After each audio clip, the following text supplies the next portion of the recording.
Hello everybody, I'm Mark Hoover and NCM Sports Talk is back for another episode, so let's get right to it.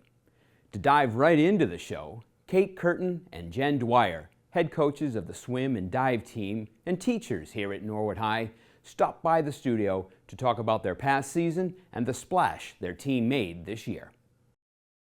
Well, we're joined in studio now with two of my favorite coaches, Coach Kate Curtin and Coach Jen Dwyer. Welcome to both of you. Thanks so very much for coming in and talking with us today. You know, I've had the privilege of calling a couple of your meets, but I don't think folks really know much about your swim background and kind of what got you into the sport and then what kind of took you from the sport to coaching it up here at the high school. So where did it all kind of start for you guys? Yeah, thanks for having us. I was a swimmer from an early age. I did swimming lessons down at the beaches of Falmouth. And then as a proud alum of Norwood High, I swam for Norwood High School and then went on and swam for my last 2 years at Westfield State. And then when I started teaching here, I knew I wanted to be involved in the swim team and the program. And I started coaching, and it's been a journey ever since, and I've had a lot of fun working with different athletes and different coaches, and I just have always loved the sport and had a passion for it as an athlete myself. Yeah. Absolutely. Thank you so much for having us. Coaching has always been something that I've been really passionate about. Swimming, I've swam since I was a really young kid. I grew up swimming for the Y, and eventually was on the high school team. I grew up in Needham, so I was on the Needham High team. And then quickly afterwards started coaching the Needham Rec team. And so likewise, when I became a teacher at Norwood High, it was something that I always wanted to coach at the high school that I was teaching at. So I started coaching high school then, and now I'm coaching both the Norwood High team and also the Needham High team, which have different seasons. So Keeps you busy. Keeps me busy, moving. for sure. I mentioned I've had the privilege of doing several meets for you guys, and the one thing that we've always been able to do during these meets is have some of the swimmers, when they're obviously not swimming, they come up onto the deck and we have a chance to interview them and speak to them. And I have to say, to a T, they are some of the nicest, well-spoken individuals I've ever had the privilege, to interview here up at the high school. What is it you think maybe about the swim and dive culture that kind of brings out this type of student athlete? I mean, they are just some of the best individuals I've ever run across, and it's just a pleasure to speak with them. Yeah, I think one of the things that's so great about the sport of swimming is it's both a team sport and an individual sport. So I think naturally when you have sports like that, the athletes themselves have to have kind of, this work ethic and also this pride in what they're doing. So when they, are working towards a certain goal, they're always thinking about how they can improve, what they need to do in order to be a better athlete. But then to also have the environment where we have a bunch of them on a team together, they're also having to work together. In order for us to achieve a win, we have to make sure that we get a certain number of points. It doesn't ever come down to just one athlete or one race. Right. So I think with just the culture of that in the sport of swimming, you have to, you end up seeing athletes have not only respect for themselves, but also respect for their teammates. And again, that pride of really wanting to perform well for yourself, but also for your team. Yeah, they are just. That was really well said. Yeah, some of the nicest people to talk to. It's just, I had Shea Larkee. I'm speaking to her recently. She's one of your divers and a swimmer. Of course, what doesn't she do? But and just so well spoken and just so polite and it's just really, really refreshing. If you look at that sport of swimming, you talk about the camaraderie that you have just amongst the various teammates, right? Going to these meets, I've noted quite a bit that there's not only support for each other on the Norwood squad, but if you're taking on Dedham, for example, in a meet, it seems to be that the cheers for the Dedham swimmers coming from the Norwood side is often maybe just as loud as it is for your own teammate. Maybe kind of same thing. What is it about this type of sport, this type of culture that brings that out? Because you don't find that very often in other sports, where you're cheering on the other team. But what is it about swimming that does that, do you think? I think with the postseason cut times and just everyone, like you said, working for their own individual goals to contribute to the team goal, I think everyone just loves to see good swimming and good diving and wants to just pump everyone up that they see. And when they see something really exciting, oftentimes we say, hey, take a look at that. That's a really great breaststroke, or wow, look at that turn. And everyone's just always learning from everyone else, from our own team, from different teams. And I think that support and that unity and that camaraderie just shines in everything, and their cheering and their support for each other, and just the culture, like you said, on the pool deck. It's just, it's really awesome to see and hear, and electrifying. Yeah, and I think that's a really good word for it, because just the way a pool is set up, right? I mean, it's conducive to noise. It's a weight thing, and you are right there for most. At Blue Hills anyway, we're right on top of each other, and so it can get extremely loud. Looking back on this past season, what are some of the highlights that you kind of want to let folks know about, both team-wise and individual-wise this year? Yeah, absolutely. So we had kind of a smaller team this year, but out of that small team, we were able to have 8 athletes go to the postseason. Both Bridget Sopel and Colleen Sisk qualified for states and sectionals. Shea Larkee, who was a first-year participant on the swim and dive team, qualified for sectionals in diving, which is a huge accomplishment. Sure. And then we had a boys relay qualify for sectionals as well. So, and I think that really speaks to, those athletes and their work ethic. We had several of our boys broke some high school records. So Ted Caparata, who's one of our senior captains, he broke the 100 fly record for the school. David DiMattia broke his own 2IM record, so he has now been a double record holder.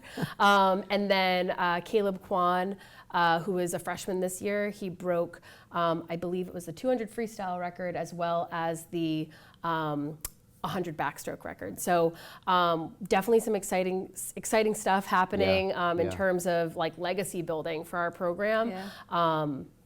We had a lot of exciting races this year, and to have those go down in the record boards and history is really awesome to see. Yeah. One thing that I don't know folks know much about is the rivalry we have with Norwell, right? And so tell us a little bit about that in terms of the cup that has been, because I think we're kind of on a streak right now. We are on a streak. Yeah. So at one point, the Norwell coach, when we were at one of our postseason meets at States or something, on the sheet it always says like NORW, right, and then there was like a 1 and a 2 because there's Norwell, Norwood. They do abbreviations for how they enter them in the computer all these system. different ones. So we kind of made this statement. We were like, we should all go up against each other, and our team in Norwell decided, let's make this an annual thing. So we started our Nor Cup meet, which we've been doing for I think 4 years now, and not for nothing, but Norwood has been able to hold on to the Nor Cup all 4 years. So it's always one of our favorite meets. We actually swim that meet co-ed. So now our team has a separate girls and boys team, but for years we kind of swam the boys and girls together. So it's a fun tradition that we have, because it gives us a chance for our boys and girls to swim together against an opponent versus apart, which is always just, again, a great camaraderie building event for our team. It's been fun. I think I remember calling one maybe last year or a year ago. It was a lot of fun, and again, I think it's because you've got something at stake, and I think it may have even come down to the last 400, and you guys were able to retain it. So we actually have a fun. Trophy, and it's something that I think the student athletes look forward to every year from both sides. So the Nor Cup, Norwood versus Norwell. One to look forward to every year, without Definitely. question. Coach Curtin, we had talked earlier about the numbers, right? Because sometimes wins and losses come down to the number of swimmers that a team can field and put into the pool. Norwood has kind of been faced with like smaller numbers, right? What do you see in terms of maybe the future, or how do we get those numbers up and get more swimmers, more folks into the pool, diving and whatnot? What would you think is kind of like where we're going to go from here to get those numbers up? I think we've been trying to promote and get everyone excited in the school about it. We we both teach at the school, so we're always talking to our students in our classes about joining, and a lot of students do have swim background. Yep. We just recently got an 8th grade waiver, so this was our 2nd year with that. So that's been really awesome to have 8th graders join the squad, and it helps them get acclimated to the high school and other students and build friendships.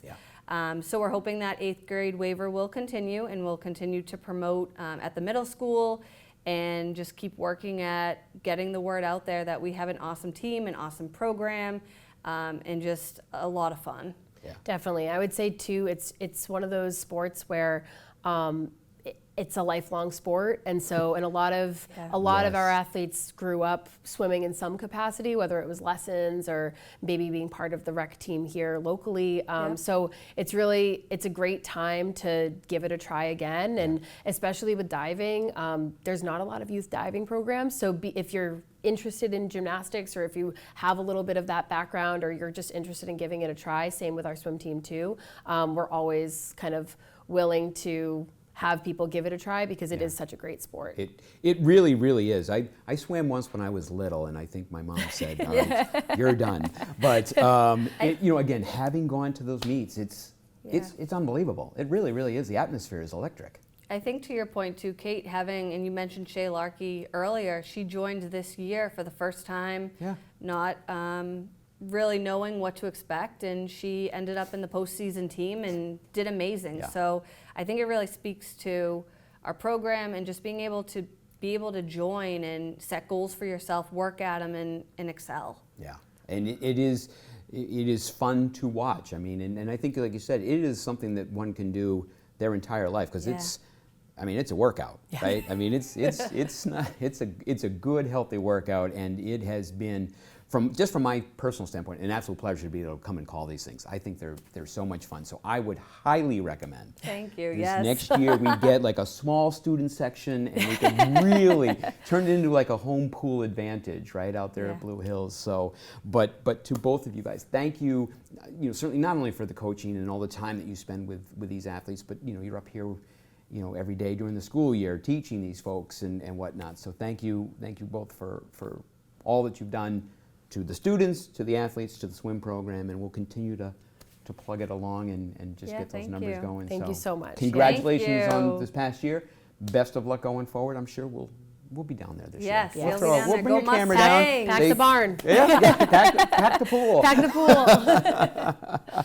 So Coach Dwyer and Coach Curtin joining us here in studio. Want to thank them for coming in, and we'll be right back with more NCM Sports Talk right after this.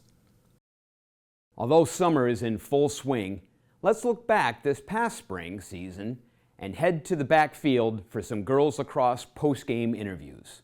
NCM commentator Joe Spadorcia interviewed senior captain Olivia Lodge and head coach Mike Lodge after their first round tournament win over Amherst Pelham. Joined now by the head coach Mike Lodge. Mike, thanks for joining us. Sure. Another big win. Tell us about how you felt coming off that field after that result. As a head coach, it's my first tournament win. Qualified the last 3 years. Thank you. And 0-2, so now 1-2. Feels pretty good. All right, so you're coming into that game. You take a look at their record, and 16-2. Wow. You're a 9-9 team for the second season in a row. What's the message like to the team? Don't be fooled by, we were ahead of them, because it's the power rankings with the strength of schedule. So I'm guessing 16-2. They don't play in the most competitive conference. But as you saw, it was a competitive game. I said that to the coach coming in. I watched one of their films of their games. They do a lot of things that we do. They have some good players. They have some good offensive plays, and then they put the ball on the ground. So I knew it was going to be competitive. I knew we got up early and wasn't super comfortable because I knew the landslide was coming a little bit. But we survived. The girls worked their butts off today. Allie Mannering was so great in net. And Olivia touched on it. Our mids are insane. Right, Bridgie, Spud, Shea. Shea's just on a different level, different animal, so competitive. And then again, our freshman Madison today getting her first goal in a tournament game is huge. Yeah, and I'm glad you mentioned that actually, because I could hear from all the way up here. You said go.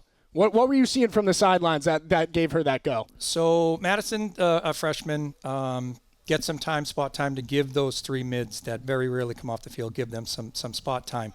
And sometimes they get a little nervous. They just want to move the ball, make sure they catch the ball and move it, and don't get aggressive necessarily.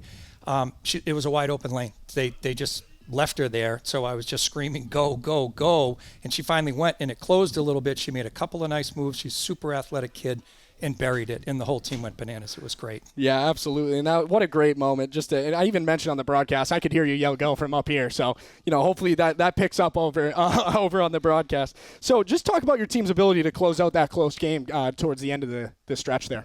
Yeah, so the yellow card helped, right? Absolutely. So we're up a man, and Shea Larkee and I actually had a conversation about it at the end. Her mindset is to go, score, score, score. We had just been hemorrhaging goals, right? We weren't doing great on the draws. They were scoring goals. They were closing the gap. So I was hoping, all right, we got 2 minutes to play with here. Let's be efficient, work the ball around, and then if we can score at the end of it, great, which is exactly what happened. A little bit sloppy, but the mindset is to just kill the clock. Clock is your friend at that point, and then take home the victory. Last question here, and then I'll let you go. With the draw controls, that was something you struggled with all day. What's kind of the message, coming into this game, and then once you realize, you might not get them all? So, yeah, that's the thing. We have 3 players that are pretty good at the draw here with Olivia, Bridgie, and Shea, and they each take it a different way. Olivia is more of the straight up, let me get up over you and grab it. Bridgie's just power straight out, and Shea is kind of that mix of up and the power. So at that point, it's wreck it. Just get in there and wreck it and let the athletic girls on the circle, like Emily and Shea, go get the ball, right? It's on the ground. We got a really good chance of getting it. We're that athletic. So that's the message. Well, thank you very much, and good luck the rest of the way. Congratulations on your first career playoff win. Mike Lodge, head coach, Girls Lacrosse. Appreciate it. Coming off the win, 14-10, Division II preliminary round. Olivia Lodge, senior captain. Tell us a little bit about just your feelings coming off the field after a win like that. I think our energy was amazing today. We definitely brought it all to the field today. Our middies, Shea, Spud, Bridget, great midfielders. They really worked their butts off today. And without them, we wouldn't have the plays that we have. Awesome. So you're winning by 7 or 8 goals coming into that, midway through that third quarter. What is that message like to maintain the game plan when you're up by that many? When we're up by that many, we have to maintain the same energy that we have. We can't decrease the energy, or else they're going to come up on us, and the gap is slowly going to close. But I think we kept it on them today. Yeah, and then the reverse of that, when it starts to get closer there at the end, how do you keep, as a captain, keep your team together to maintain composure? When we get the ball on offense, we try to settle it down. We work it around. Every player touches the ball at least once, and then we try to work an offensive set. And I think we did really well today, controlling the ball, holding on to the ball, keeping it safe. Your number 18 captain, Olivia Lodge, 242 career goals, 84 career assists for 326 career points. How do you do it? A lot of time and effort. I put a lot of work into my sport. I really love to play. And yeah, it's really fun for me. So thank you very much, and congratulations on the win. Thank you. When NCM Sports Talk returns, we'll look at all the 2024 grads playing a sport at the next level. Check out the Spring Awards video produced by Ron Marshalsea and meet a collegiate baseball star at Endicott.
We've met several Norwood athletes who have played multiple sports here on the Hill, but our next guest takes the meaning of playing year-round for the Mustangs to a whole new level.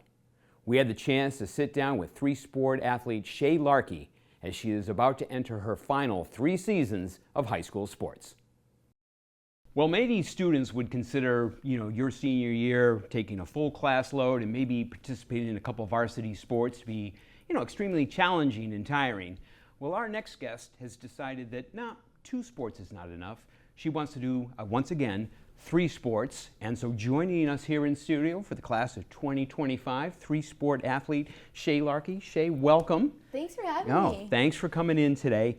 You come from a quite an athletic family. Your dad was a D1 football player at Harvard and currently coaches there. Your mom was All-American field hockey at Harvard. What's it like growing up, in such an athletic family with parents like that? It's always been a lot of fun. Like going to my dad's games growing up, me and all my siblings, we love that environment. And I think just growing up with all of their knowledge that they have and experience playing, like for me, it's just from an early age, like I understood how important and special it was to be a part of a team. Yeah. And I take that with me, and I love every second that I get to play on the field. Yeah, that's awesome. Now, you mentioned, your siblings. You're one of 6. Yeah. We were just talking about a family trip in vans and whatnot. Being from such a large family with brothers and sisters, what's the competition like at the Larkee household? It can get competitive. I mean, for me, I'm the oldest girl, and the next youngest, my brother Sam, we were the only ones at the high school this year. And so it's kind of fun to see, like they're like, oh, Shea, how many goals you get here? Or Sam, like whatever. But I think with the boys especially, they're kind of similar in age, and like they all play the same sports. So they like go head to head, especially like in the backyard, playing all the time. So it's fun. That's awesome. That's great. Yep. So again, doing a little bit of a little bit about you. I know that gymnastics was your thing growing up for most of your childhood. You come up here to the Hill your freshman year, and all of a sudden, again, your mom being field hockey, you decide to try this field hockey thing for the first time up here in the high school. What drew you to the sport when you got here to the high school? So I probably started playing for my club team around like 7, and that was kind of just the side factor from gymnastics. Gymnastics was my life, but when I got to the high school, like I had a cousin who was a senior when I was a freshman. She was a captain on the field hockey team, Maddie Berry, and like I just knew that like I wanted to be on the team with her and just like get out on the field and like be a part of it. And I knew it would be a bigger commitment. Right. So I did what I could freshman year, like balancing the 2 sports. But I loved it. Like the team is so fun, and like it's just different than anything I've been a part of before. Well, you certainly kind of made a big splash, as it were, in field hockey your freshman year. Not only do you make varsity, which is quite an achievement for a freshman in any sport, but you're also one of the leading scorers your freshman year. Did you feel like, wow, boy, I've really kind of found a sport here that I might really excel at? Yeah, I mean, for me, like playing and like the goals, like I had no idea going through this season. I just kind of was playing and like felt lucky to be out there, and like we were doing well. We were having a good season, so it was fun, and I realized like, okay, like I love this. Like I want to play. And it's kind of a shame. You've got that, wow, I want to play, I'm loving this, and then, little hiccup along the way with a torn ACL that spring. I know a little bit about the injury from my son having had it. When you get the diagnosis, when you first get that diagnosis, what's kind of going through your mind? So it happened in gymnastics at my state championship meet, which was bad. And when it happened, I didn't know that it had happened when I tore it. Yeah. But I kind of figured out like, oh, I'm not going to be able to compete in the rest of this meet. And that was the most heartbreaking thing for me right then. Like, little did I know I'd be out for the next year. But I mean, through my head right away, I was just like really sad. Yeah. And then we figured it out, like what are the next steps? Had surgery and then just got right to rehab. Yeah. And the rehab, and we were talking before we came on the air, I mean, they want to get you started right away after, like almost that next day, right? Getting back up on the knee and working the leg. So you've got about 12 months of some downtime, as it were, from sports. What's it like to be away from the gymnastics, the field hockey, the lacrosse during that time period when you're getting ready to get back? So I can remember right away, like, just wanting to get out there and play. But getting into strength and conditioning and like finding some different people and being around the weight room environment, like immediately I was like, okay, like this is what I'm gonna focus on. Fell in love with lifting weights. Like some cool people taught me how to do it, and like that was my thing. And I was like, okay, I'm going to get 100% better. Like I'm gonna come back better than I was before, and stronger, all of that. So I really just put my focus towards that. And then being on the sidelines and not playing, there were times when it was tough, and I was like standing there just like, all right, what could I have done to help? Right. But I kind of put that aside, and I talked to a lot of people, got some good advice going into that for people who had done that before. Like I can remember talking to Coach McDonald, the basketball coach here, and she had done the same thing a few times before. Too many times. But it was helpful for me. She was kind of just like, be the best teammate you can be, just like give them all you have, even if you feel like it's not enough. And like I took that with me, and I just really tried to give them all I had. My advice in between quarters, like all of that. So. Well, it's certainly paid off, right? It's a year, you come back with the spring of 2023, so you're coming back for lacrosse that spring as you're getting ready to lace them back up, right? It's been a year, you're getting ready for that first competitive game, putting the cleats on, getting ready to step on. What's kind of like is there any sort of angst, any sort of nervousness? You know, Totally. been a year, Yeah, like it had been a year. I was just getting out there, and the most nerve-wracking thing for me coming back was the leg, and I was like, I knew how strong I was at that point. Like I was better than I was before, like strength-wise. But still in the back of my mind, I'm like, I'm wearing a brace right now. Like, my mom always said, like, do they see the brace and like try to take advantage of you? I'm like, I know, but that's what mothers do. That's what mothers do. But no, I was a little nervous about that, but mostly just excitement to get back out there. And boy, talk about getting back out there. You did not miss a beat when you hit, field hockey this past fall. I mean, the numbers speak for themselves, and we could be here for hours talking about the accolades, but things like the Boston Globe D2, Field Hockey Player of the Year. You had the TVL All-Salt, Boston Herald All-American, 65 points, set regular season record for goals scored. Just an amazing junior year. You get to play for the state championships, and I'll ask the dumb question as you enter your senior year. Hey, how do you top that, right? What's the one thing? Totally winning, right. Maybe next time. Exactly. But yeah, definitely winning. But yeah, I mean, I had a great season. I kind of just took it day by day, game by game, like each practice, just trying to get a little better, like make the people around me better, like my team.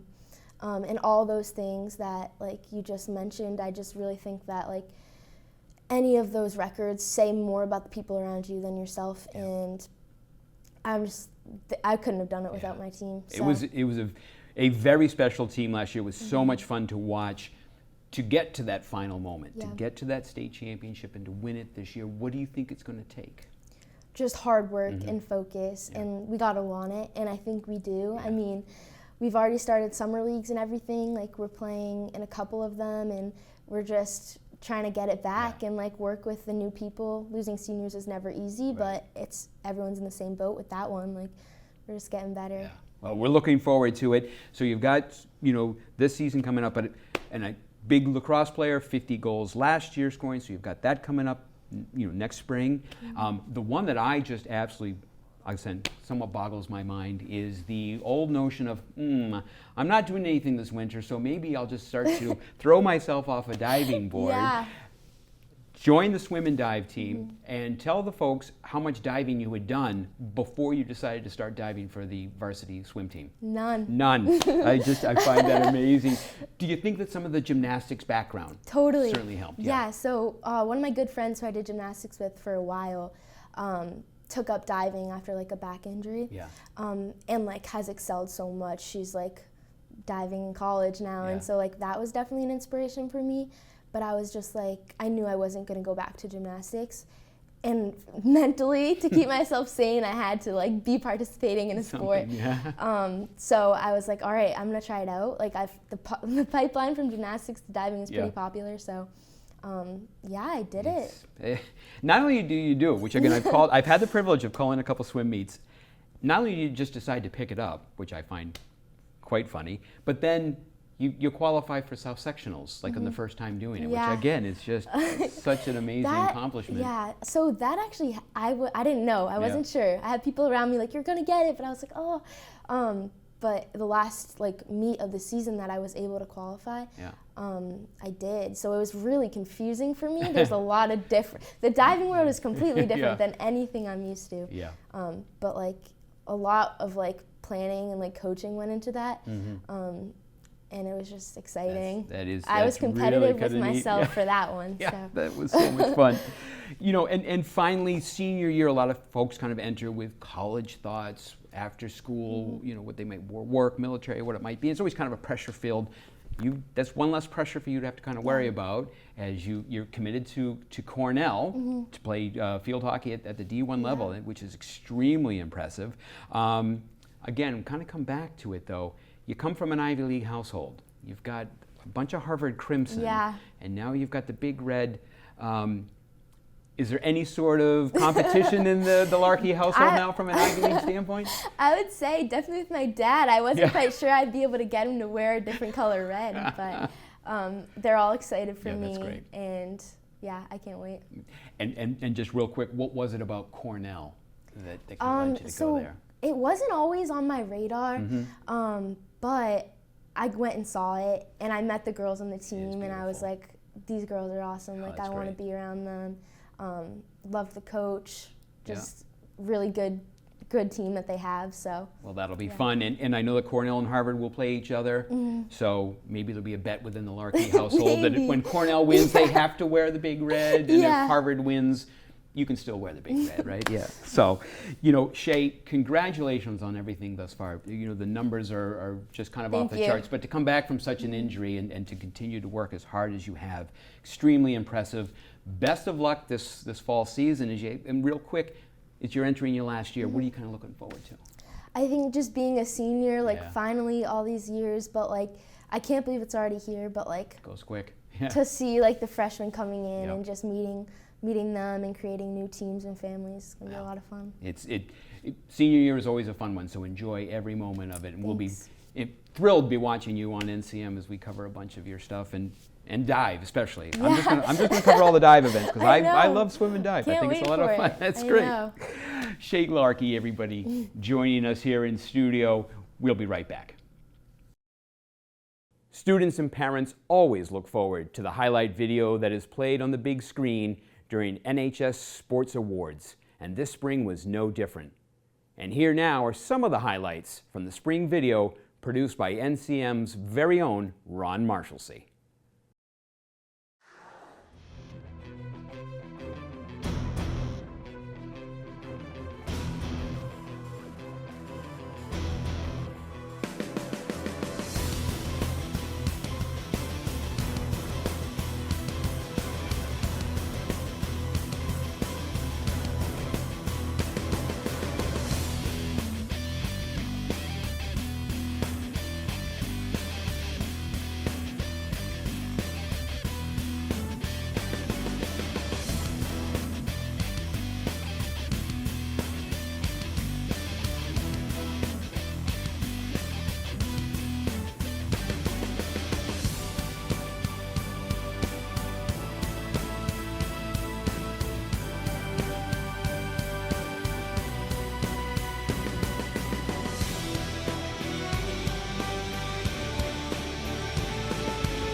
Larkee hits it hard. That's it. That's hit. the ball game, Everybody's going folks. to touch the bases.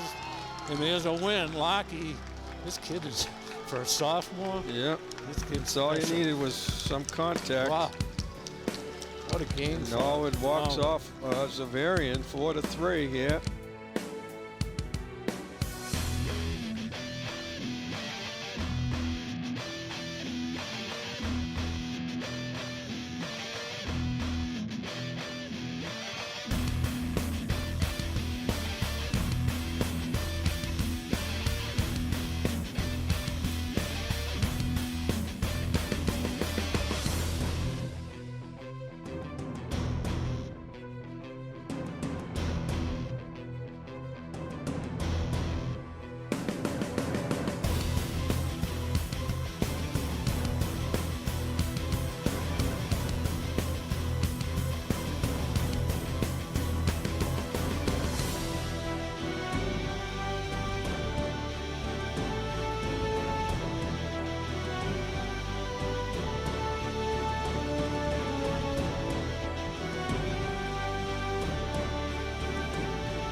Great job, Ron. And not to worry, we'll be sure to show you the rest of the video later on in the show. You know, on the second episode of NCM Sports Talk, NCM commentator Joe Pinola interviewed 2024 graduate and future Endicott basketball player Shea Larkee. On this episode, we keep it in the family as Joe sat down with her older brother, NHS class of 2021 grad, and Endicott baseball player Robbie Wladkowski.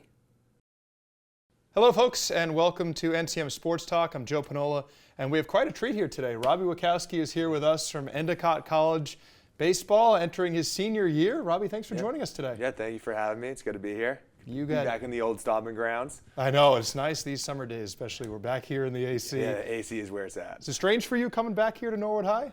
Not really. It's because like my sister was still here, so I can go watch all her games and stuff. So it's always good to be back in the school. Yeah, you're sandwiched from a family of athletes. Exactly, yeah. So now, it's always at Norwood High. It's nothing better than that. That's right. Hey, Norwood tends to keep everybody here and keep it kind of in the family, I guess. So Once a Mustang, always a Mustang. That's right. Now, Endicott had a wonderful season this year. I know you played a big role in that. First time they were, any of their sports, I believe, were ranked #1 at any point. Yep. And you guys accomplished that. Undefeated at home, I believe I was reading correctly. So what's that like? You're going in front of your home fans, and I guess you never let them down the whole season. Oh no! So our fans always show up. Like all of Endicott, it's a sports-driven school. So different teams come to support you. It's awesome. For instance, like our hockey team, all the guys in left field, like we got a big like rock wall in left. They all line up across it. All the guys. It's a fun atmosphere. But yeah, the school definitely shows up for us. So we got to show out for them. So you get to know different sports, and it's not just very insular. I guess everybody knows each other. It's awesome like that. Now, this is your junior year. You're entering your senior year, obviously, and obviously the accolades follow. This year, I was reading, you were selected as a defensive for one of the defensive players of the conference.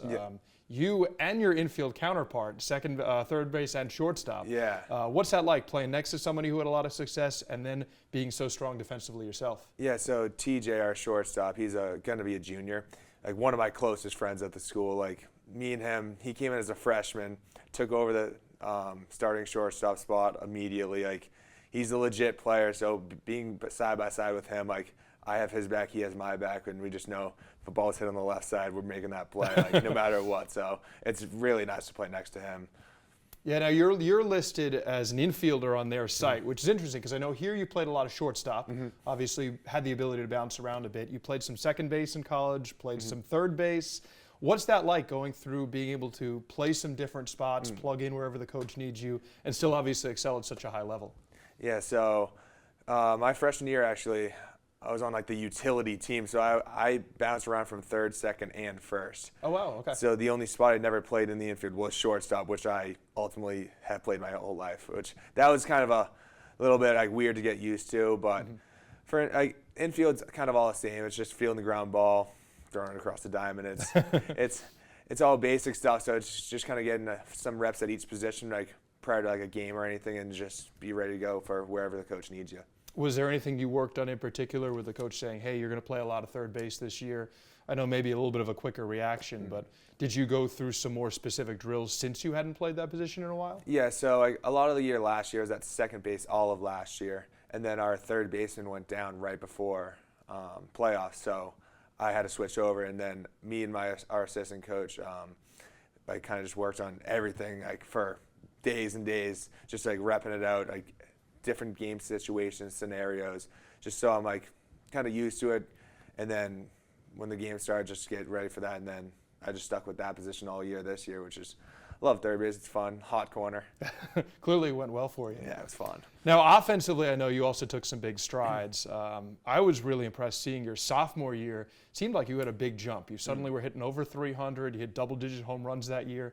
Did something change from that freshman year when you were part of that utility squad to now maybe you're in a full-time role and the offense just followed, or was there something specific that you did maybe to get yourself more primed for that? Yeah, I definitely over the offseason definitely put in a lot of work, a lot of like reps, because one thing freshman year I know I definitely struggled with was like striking out. So I'm kind of just like, I'm a bigger guy, putting the ball in play. Usually hit it pretty hard, so like at least having to make the play and not just getting out on my own terms. But definitely just putting in my own work and kind of seeing where that can take me, and then just being around all the guys. It's such a good team in general, so knowing that I have to compete with that and keep up with that just makes me want to compete even more.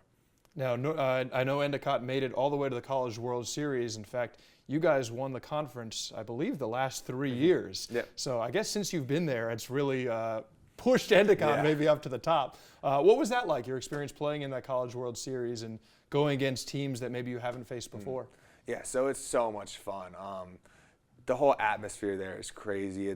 We're playing on like a minor league field, like perfect dirt, perfect grass. It's beautiful sights.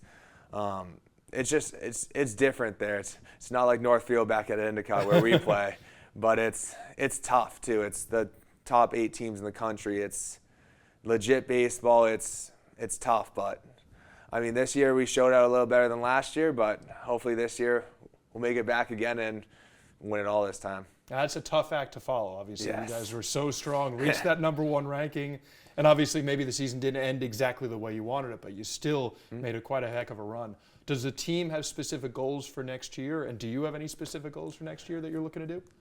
See, our goal every year is to win the national championship. Like, that's what we want to do, but a good thing about how we start each season is clean slate. Completely forget about last year. Like, last year is fun. We have all the memories, the accolades, the goals we set for that year. But this is a whole new year, so kind of see where that takes us. It's a new team, new guys, and we're just going to make it back with a whole clean slate. Awesome. Are you losing a lot of folks this next year? Or it sounds like a lot of you are reloading, because I know you mentioned your captain's coming back. Obviously, your counterpart in that left side of the infield, and you'll be back, which is obviously a big thing. So is it a lot of the same, or are you going through some shifts? Definitely missing, losing a few guys. Like 3 guys enter the transfer portal. Like our top pitcher, like pitcher of the year, he's going to Northeastern next year for his grad year. And then we got our left fielder, he's in the portal, and then our second baseman as well. So it's definitely some big guys we're losing, but it's just next man up mentality. It's our depth is so big where it's like who's going to step up, who's going to earn that position, and everyone's going to put in the work for it. So we'll see how the fall goes, and then see who gets that spot for the spring. Now, that transfer portal that you were mentioning, obviously, if people are kind of new to understanding that, it used to be that it was a lot tougher to switch schools, but nowadays you can almost transfer right off the bat. Have you seen that from the other end? Have you had other guys coming in from other schools maybe that have really been a boon to you that way? Yeah, so after his freshman year, Danny McDougal, he's been all around for us. He's been playing everywhere. He started first base all year this year, though. He's a legit player. He came from UMaine, and he's like one of my closest friends at school now too. He's awesome. He's a gamer. He knows how to play the game, and he's playing in the North Shore Navigators right now in the NECBL for baseball. He's a legit player, and it's glad to have him. But yeah, no, the transfer portal is, we get a bunch of looks, especially being one of the top teams in Division III. A lot of the D1 guys want to come down, that maybe not getting playing time there, come down and see how it is with like a top D3 team. And so we definitely get a lot of looks. I bet it's tough on our coach being like picking and choosing, because you can't take them all either. So the transfer portal definitely is weird, but it's definitely helpful getting some guys. Well, I guess on that same coin, you as somebody who has stayed with the program for 4 years, it's almost becoming more and more of a rarity here in college sports, having somebody stick with the same school for that long time. Have you seen shifts in the program since you've been here? Definitely. I think we definitely have taken a major leap, because like I said, like, a lot of the guys do want to stay. Like, it's no like transferring from like D3 to D3 schools. It's just guys going up in divisions. Like, for instance, like other schools, like they might go from like D3 to D3 because they just don't like the program. Like Endicott's program is top notch. It's beautiful campus too, right on the water. So it's somewhere you want to play baseball. So I love it. And I guess success breeds success, right? Since you've been playing really well. Now, one thing I was also seeing is, on top of obviously the defensive success, I saw something that you had an errorless streak this year that lasted for over a month. I think it was something like 41 chances or something like that. You only made 5 errors all year, which is incredible in itself. Is that, we know with pitchers, they're throwing a no-hitter or something, nobody talks to them. Do people bring that up? Were you aware of the errorless streak, or is this something that you just kind of keep going out doing your job? So yeah, I kind of just kept going out doing my job. Like, my shortstop, me and him buck heads all the time. Like, he'll like make like a throw error, and I'll like yell over to him, like look at him like E6, because it's rare that he does it. So anytime I would make an error, he'd look straight at me, and I'm like, don't even say it. Like, I know I did it. But yeah, I try to not to keep that in my head. Our coach at the end of each week though gives like accolades, and like he's like, oh, like lockdown defender, like Robbie. I'm like, thank you. Like, but try not to think like, oh, I had no errors this week though, because if that gets in your head, that's all you're thinking about. It's the same thing when you're at the plate. If you're like, I struck out last at bat, I can't strike out again. Very high chance you're going to strike out that one at bat because that's all you're thinking about. So kind of just like clean head, empty mind, and just go out there and play baseball. Seems to almost be like a short memory is almost your best friend in some cases. Yes. Now coming back, I guess we're here. We're at Norwood High School. We got to talk a little bit about your time here. Oh, yeah. You had quite a weird experience at Norwood High because of COVID. Yes. When that came in, obviously, I think it was your junior year, and that wiped out that season. Then you came back for your senior year. What was that like, playing through that really kind of strange time, losing a lot of reps, I guess, because of it as a result? Yeah. So it was actually crazy. We were actually at a captain's practice when I got the call from IGO. All the guys were down the field just like getting some work in, just having some fun. And we got the text from coach like season canceled, and we kind of just like all looked at each other like, what's going on? Like, so like we're not going to play all year. Like, we've been putting all this work in the off season for junior year. Like, in junior year of baseball, like I knew I wanted to play college baseball, so I'm like, that's one of your biggest like recruiting years. I'm like, that's down the drain. All that being around the guys, like we've been playing together. Like, your junior year is one of your best years of baseball, I feel like. So just like having that loss is awful, but it's all kind of a mindset. Like, coming back senior year now, like we lost all last year. Like, let's go out strong this year and show them like what we missed. So that was almost.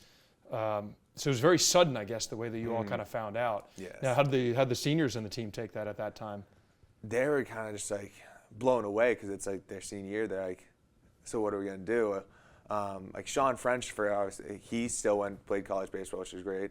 But for some of the guys, it's just like, so is it like, are we done? It was kind of just like a big blow for like all of us, because then like the juniors, we're all like, we've been playing with you guys, like we want one more year with you guys, and for them it's like, am I really done? It was just an awful experience all around. Yeah.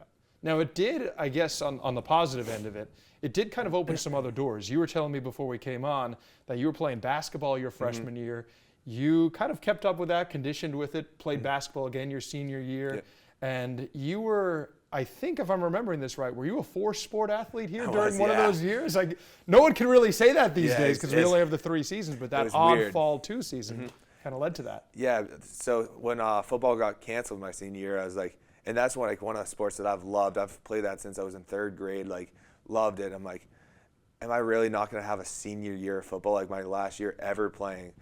And so I'm like, I have the empty season now. Like, we don't have a football season, so I'm like, I love golf. It's one of my. I played yesterday. Like, I love golf. It's something I'm passionate about, especially like when I'm done with baseball. Like, I'll get right into that. But I'm like, I'll have fun with it. I might as well. It's senior year. Go out there, have fun. Me and Jason Dent, he actually did it together. Like, our starting quarterback. All right. So we both went out to do it, and it's one of the best sports I've ever played. Like, in high school, just because it's like, go out there, play 9 holes for practice. Like, can't go wrong with that. So yeah, we did that, and then right into basketball season, which Kristen McDonald, Coach McDonald, she convinced me to play, and I'm like, if I was gonna play for any coach, it'd be her. She's one of the best coaches this school has. She's awesome. Love playing for her. And then right into football season, the fall too, the weird one, which we only had, I think, 5 games maybe, but very successful, 4-1. First time we've ever beat Holliston. Okay. Which was a huge win for us. We won by maybe a touchdown, I think. But it was a gritty game. It was at Norwood High, too. It was a fun game. And then into the baseball season with Coach Igo, which nothing better than a season with him. So no rest. You just went straight through, I guess. Just straight through. It was fun, though. That's how I'd say it's all like the freshmen in high school and stuff. Play as many sports as you can. Play, like if you're like, oh, I think I might like playing it, play it. Because like, when you're in college or when after college, like you won't be able to play it anymore. There's nothing more better than a competitive sport, playing with your friends, classmates. It's awesome. That's great. Now, are there any memories that really stand out to you, maybe from football, maybe from baseball, thinking back to your days at Norwood, that you say, maybe this is a flashbulb moment for me that I remember years down the line? Yeah, there's one funny one that I always think about with my friend Jason, our quarterback. I'm pretty sure it was I forget which game it was. I think it was his sophomore year maybe, or it was either sophomore or senior year. It's all getting blurred, but he gets sacked, absolutely like killed on the sack, like hit hard, went right to the ground, gets up like little wobbly. I'm like, you good? He goes, yeah, I'm fine. Next pitch, throws an interception. Looks at me, does not come back in the rest of the game, left with a concussion. I'm like, Okay. what are you doing? I could tell you're hurt, but he's a baller. You just want to go out there and just keep competing. But I'm like, you were not okay. And you can tell right when he got up. That's just always a funny story that sticks out in my head. And a positive story about me and him, though, is my senior year, we went back-to-back home runs down at Balch Field, which was that was a cool experience because me and him have been playing together since we were young in Little League. But I think that might have been the first time we've ever went back-to-back home runs. I could be wrong, but definitely in high school, it was the first time. So that was a really cool experience for us. It's good that you both have hit enough that you're kind of blurry Exactly, and you can't tell. yeah. Do you remember your first home run? I do. So it was down at Murphy Field. I have a little case in my house. I still have the ball. Oh, wow. Okay. So it's on my bureau in my room. I've had it. I wrote the initials on it about when it was, where it was. Pretty sure it's left field when I was 9, I believe. Okay. All right. So it was yeah. a legit over the fence home run. We're not talking the Little League where they make 4 errors. No, Little League. Yep. I'm too big to get around those bases that quick. There you go. No, yeah. So I still have that. So I have it in a little case. I'll have that forever. It's really cool, little gift that I have. That's wonderful. And you've kept it all these years, I guess. Now, who got it for you? Somebody must have had to retrieve it. I'm sure you're not finishing the bases. Do you have any idea? So I bet I'm pretty sure my dad was probably coaching us. So I bet my mom full speed ran and got that ball. Hitting anyone in her way to make sure I got that ball. Right. So. Hey, I'm finding it. Exactly. That's great. Well, that's really nice hearing about Norwood, hearing about Endicott. What are your plans from here? Obviously, senior year, you're gearing up for next year's baseball season, but any plans beyond that? Anything you're looking to do in the future? I'm just I'm going to graduate next year with my business management degree. So kind of seeing where that takes me. I'm not too positive where I want to steer that to yet. I've always been into business though. I like talking to people. So maybe some in sales is something I might be passionate about. Operations, some in those fields, but kind of just keep my options open. Have a nice senior year, have some fun, play some baseball, and then to the real world I go. We'll see when you get there. Yeah, exactly. Well, academics has been a strength for you. I know you've gotten academic awards as well. Being a student athlete, obviously, is not the easiest thing with all the training that you've got to go through. What does it take to be successful, not only on the field, but also to have that strength in the classroom still at the same time? Yeah, so it's a major part to what our coach idolizes. So he's an academic first type of coach. Even if you're failing a class, he'll suspend you. He'll himself. That's not through the school. That's him being until you get a passing grade, you're not coming back to this team yet. So it's kind of, it makes you put in the work. And he also has help for those guys that are struggling. He has office hours. All the guys around you help. There's a ton of business majors. So if I was ever struggling with one class, another teammate will come pick you up. So it's good being part of a team for the student athlete because there's so many guys around you that can help, and kind of just getting a schedule, making sure you're on time with all your classwork is a big part of it, and staying on task. Yeah, so it sounds like they really take pride in that. So. Definitely. Well, it's nice to hear that the academics are going well, the athletics are going really well. We wish you luck as you head on into your senior year there. Yeah. In closing, any advice for kids that may be watching this, looking to maybe play college ball themselves or finding a strong passion for baseball? So I'd say just keep at it, keep doing what you're doing. A major thing that I would say is reach out early and stay on the coaches. So if you do want to, if you have a passionate school you're about, definitely see who the recruiting coordinator is. Reach out to them, reach out to the head coach, reach out to anyone, and definitely get your name out there. Send some film because that's the biggest key. No one will know who you are until you reach out to them. So you really want to get your foot in the door as early as possible and get it started. Well, thanks for joining us today, Robbie. We wish you the best of success your senior year at Endicott, and I'm sure we'll be waiting to see you back here around town in Norwood. Oh yeah, it's gonna be back. For NCM Sports Talk, I'm Joe Pinola here with Robbie Wladkowski. We'll be waiting to see what Robbie has for us in store his senior year as they chase another miraculous season over there at Endicott. I appreciate it. Thanks a lot for coming in. Thanks for having me. Recently, we had the chance to check out the future of Norwood Girls Lacrosse as the youth lacrosse had a marathon of games from grades 1 and 2 through grades 7 and 8. And NCM covered the games with commentary by volunteers from high school and youth lacrosse. NCM Sports Talk will be right back after this highlight reel of the day's games.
The Norwood High School class of 2024 has closed the book on their high school careers, both academically and athletically. However, there are quite a few Norwood athletes that are going to be continuing playing their respective sport at the next level. Giacomo Serratore is going to head down to Bristol, Rhode Island, where he'll play baseball for the Roger Williams Hawk. Natalie Gale is going to be playing softball and volleyball down at Mass Maritime. Olivia Naughton will be playing lacrosse out in Springfield. We met Olivia Lodge earlier as she heads out to the Buckeye State, where she'll be playing lacrosse at the University of Akron next year. We also mentioned Trish Wladkowski, who's going to be playing basketball at Endicott. And on the gridiron, Matty Mahoney will be taking his talents to Stonehill, while his teammate T.J. Wyman heads up to UNH to play for the Wildcats. And finally, Lindsay Rogers is heading out to Phillips Andover to play field hockey.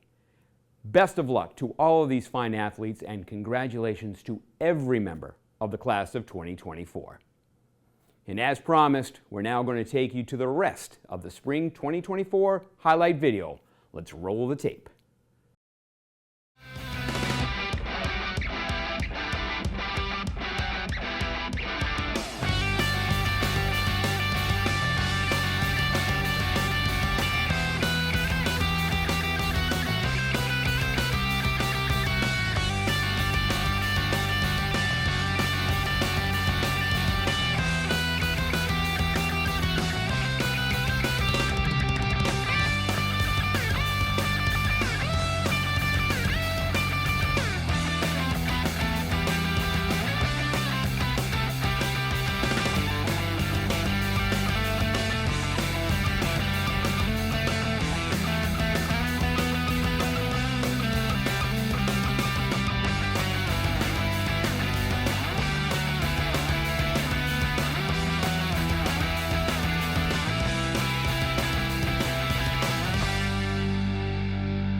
Well, that's it for this episode of NCM Sports Talk.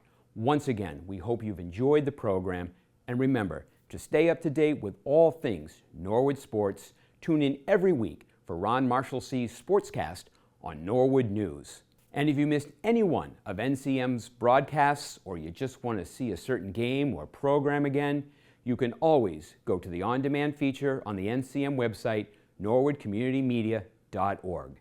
For NCM Sports Talk, I'm Mark Hoover. Have a great day, everybody, and let's go Mustangs.